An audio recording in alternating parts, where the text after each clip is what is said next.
Hi guys! Welcome back to our YouTube channel. Please don't forget to like, share, and subscribe para lagi kayong updated sa mga video na i-upload ko sa aming YouTube channel.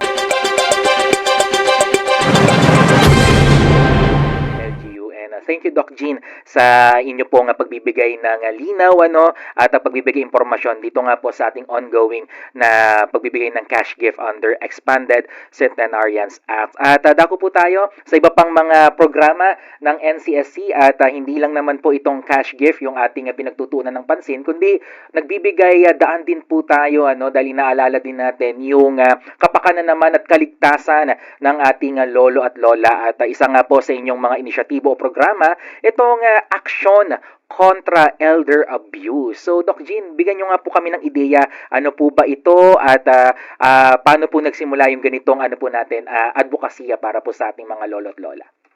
Alam mo, Arvel, nakakalungkot isipin, no? Subalit meron ng mga nababalita na mga inaabuso ng mga nakatatanda.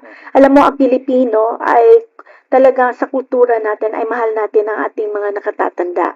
So I actually call this as a silent disease killer of the society. It breaks down the fragment and the fabric of what a true Filipino family should be.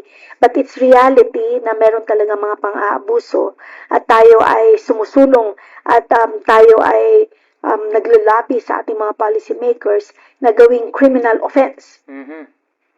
Sa pamamagitan ng isang batas ang violence against older persons. Thanks for watching! Please don't forget to like, share, and subscribe!